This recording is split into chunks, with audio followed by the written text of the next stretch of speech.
All right, my friends, how are you today? Aaron here bringing your daily horoscope for Wednesday, the 13th of May, 2020. We've got Saturn in retrograde. We've got Venus beginning its retrograde cycle. Now, I wrapped my Saturn retrograde into Tuesday's horoscope video. It's kind of at the end. Whoops, it just kind of happened. Either way, and then I put out a Venus retrograde video as well. So if you haven't checked those out, please do. All right. This energy that's going to be with us for, Venus retrograde is 6 weeks long. Saturn retrograde is going to be about 6 months. And we're not going to be back here into this space until December, January. Okay, January of next year, we'll be back here again, past its shadow. Late January, February. Okay, it'll move out of its shadow. So anyway, I don't want to focus too much time on that, as the last couple of videos have been quite lengthy. So I just want to hit hard with what's going on today. All right, we've got the moon in Aquarius. We've got the sun in Taurus, stable, thinking about our money, thinking about stability. How do we maintain a stable life? How do we maintain being grounded, being balanced?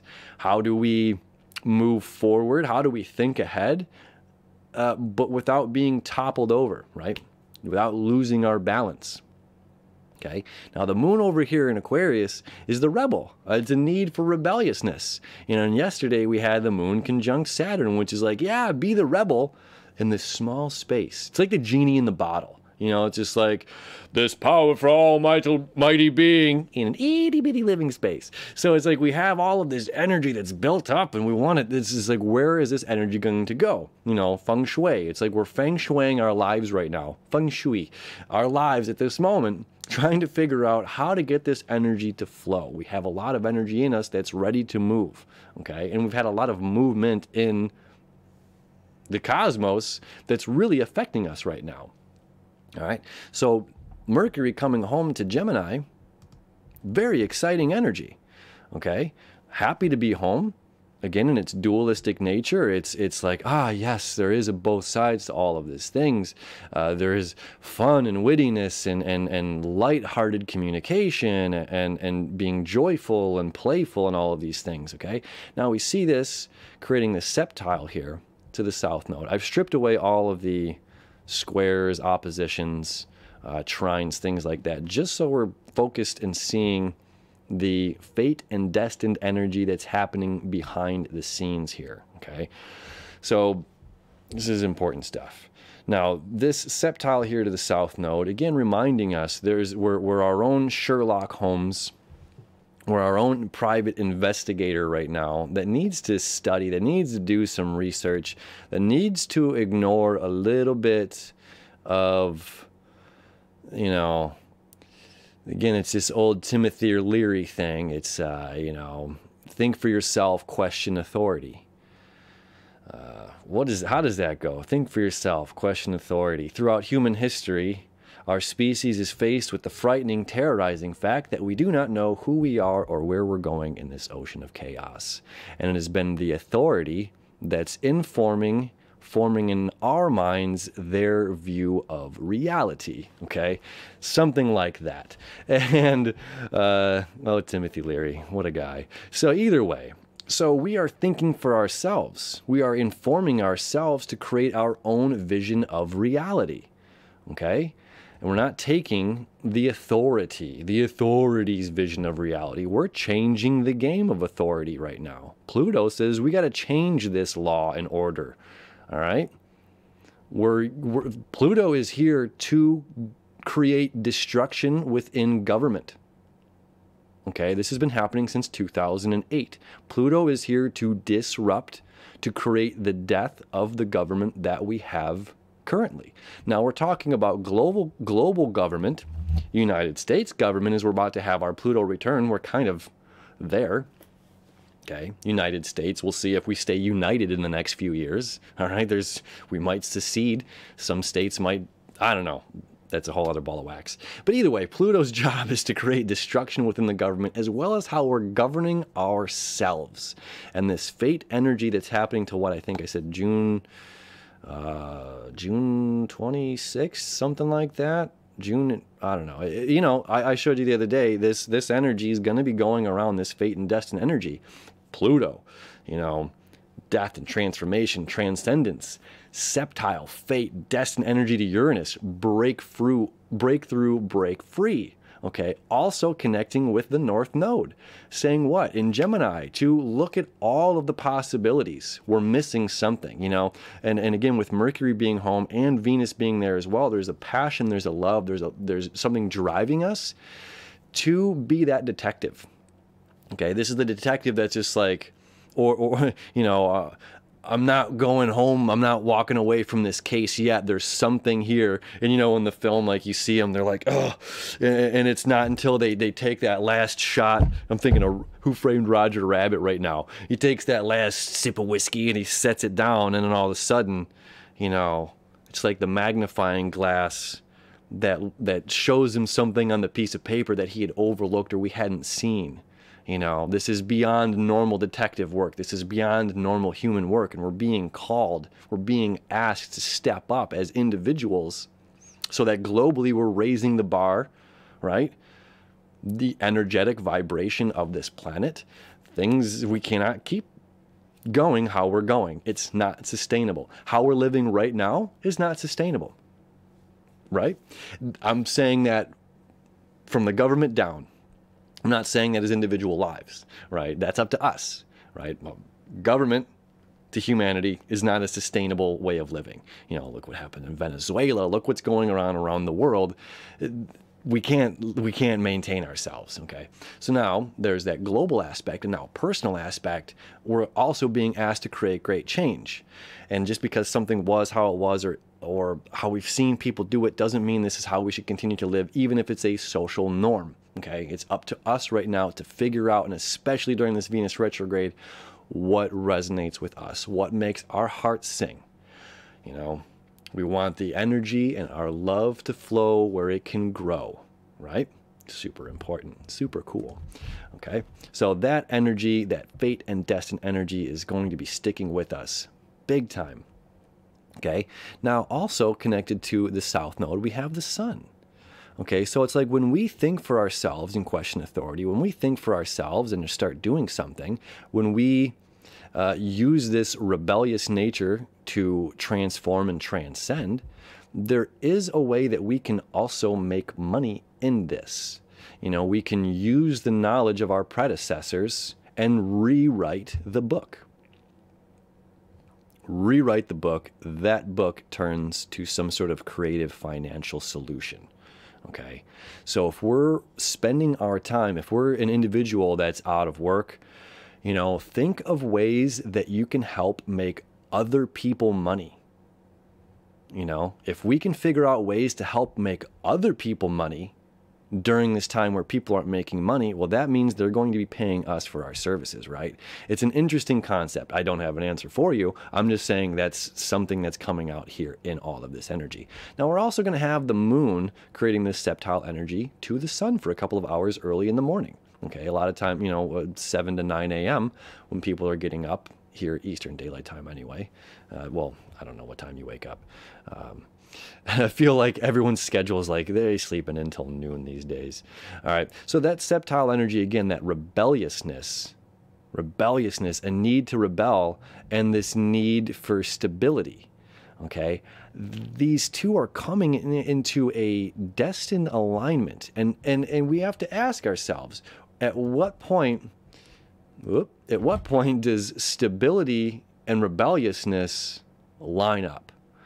How does that work?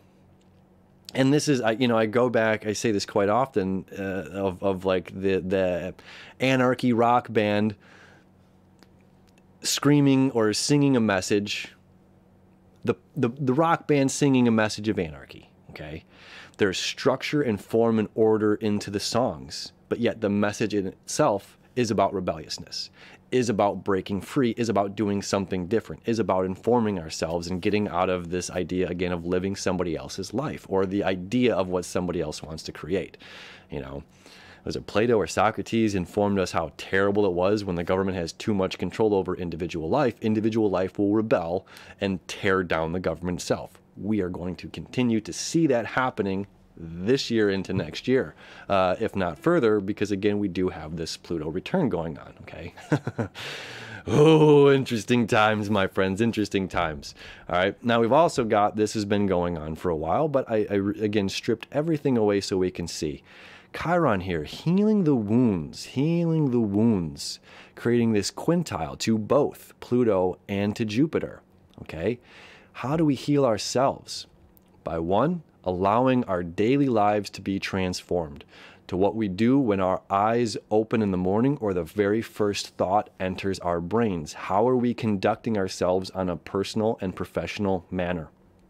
Are we constantly seeking something, right? If we're thinking about yesterday or we're thinking about the future, if we're thinking about the past, that's called depression. If we're thinking about the future, that's called anxiety, okay? And those are what? Those are things we need to heal within ourselves.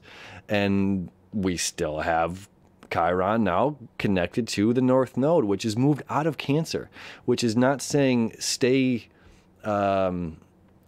limited, not saying limited, stay small, safe space. That's the best way to put it. Safe space. You know, if I stay hidden in my bunker, then I won't get COVID-19. But then it's like you're also not going to get groceries. You're not going to get fresh air. You're not going to build up your immune system. You're not going to get the antibodies you need. There's a lot of things about staying small and staying safe that are unhealthy for us in the long run. Well, now it's just like, I need to do my own research. I need to start thinking. So this quintile is a creative way for us to change our daily lives, for us to look at new information and allow this healing to truly begin and come into the bigger picture. Okay. Other quintile here that I want to talk about is Neptune to Mercury. Okay. With new knowledge, we can creatively find ways to what? Connect with our dreams. All right. Now, I'm going to fast forward just ahead a little bit because I want you to see, again, what's coming up here. We're going to see this fate and destined line here from Neptune come up here to connect with Jupiter and then Saturn for several months ahead. Right. Oh, no, that's the moon. Oh, when does it start? There it goes. Okay. All right. So around June 5th. So we're still a little bit of ways away. But what work we do now is going to affect and how greatly we are achieving our goals and how we are creating and changing the life of changing and creating the life that we want to live, okay? Lastly, I want to talk about Mars here that has just entered, let me rewind you, has just entered the sign of Pisces. Now, this is an interesting place for Mars to be. I talked about this in the Venus retrograde video, all right? Mars in Pisces. Mars rules what? Mars rules Aries, Mars rules Scorpio, okay? So in both, they're passionate, fiery, kind of in your face. I mean, although there's like this veil of mystery between, you know, in the Scorpio person's, you know, chart or the identity of the Scorpio, you know, there's still an intensity to the Scorpio energy. There's an intensity to the Aries energy. I'm not saying that Pisceans aren't energy, but it's not about an individual person. This is being a birth sign. This is about the sign itself, the zodiac sign itself. So here in Pisces, our warrior, Mars is our warrior, our planet of action moving forward. Our warrior, okay, is in the abyss. It's in the abyss. It's like, I need something to bounce off of, but there's nothing. You know, it's like there's no sound in space. There's just vacuum. You know, this is like, I don't know, one of those space movies where the person, you know, is just floating away in space. Okay, well, Mars is action, traction, movement, force. When we're talking about this deep space of Pisces, the ether, the oneness that connects everything, the non-physical. Okay, it's extremely difficult, you know, to bounce off of something when there's nothing to bounce off of. All right, it's a difficult place for it to be in the zodiac.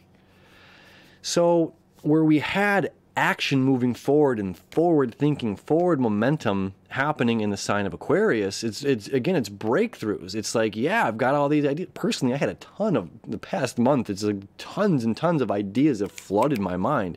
And now it's just like, okay, well, how do I bring them into practicality? This energy is saying, use our intuition. Go within during this month. And again, with so much Gemini energy, I talked about this in the Venus retrograde video, with so much Gemini energy, there's going to be a lot of static and a lot of noise. And with our warrior just floating in the ether, what we need to do is tap into that space, tap into that ether, tap into our personal oneness, quiet the mind.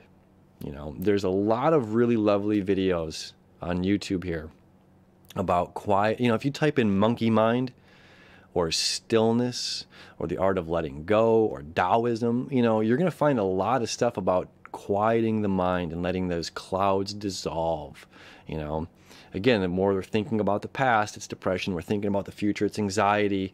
You know, it's about being present right now. So it's about being present now and dissolving the noise that's going on around us so that we can see clearly and make the moves that we need to with patience. There's another adjective that's coming to mind: patience. Pisces is also about completion. It's the grand master. It's the guru on top of the mountain, right? It's the hero who has already done the work. It's done the job. It's achieved, okay? So during this month of Mars in Pisces, it's us taking the time for ourselves that we need to sit, to be the guru, to sit on the mountaintop and to breathe, to sit with ourselves, to be a part of that oneness, you know, and to learn to, you know, like Neo in the Matrix, dodging these bullets because they're going to be coming in. And we don't need to use force. There's a flow. It's a different F word. All right. So we're going to be flowing. So this new energy that's coming up today, we're going to be chatty, we're going to be witty, we're going to be thinking for ourselves, we're going to be questioning authority, and we're going to find a way to flow through all of this, to dodge bullets, if you will, to get us exactly where we need to be, right? So it's a beautiful day, beautiful energy, great fate going on here. A lot of, again, destined. I love, love, love the Chiron aspects to transcendent Pluto, to the North Node, seeking information, and then the North Node septile to Uranus back up to Pluto again. I mean, not everybody gets this. Not everybody gets this energy. Not every generation, not every lifetime do people get this. This is unique for you. This is unique for me. This is unique because we are the ones birthing a new age of life. As we're birthing the age of Aquarius, we are the ones that are allowed to create this change, right? Even if it's been done for 1,000 years, we're going to reinvent the wheel. And it's up to you and me to put in that work, to dodge the bullets and do something a little bit different, all right? Happy hump day, my friends. Appreciate you so much. Thank you for hanging out with me. We'll see you tomorrow.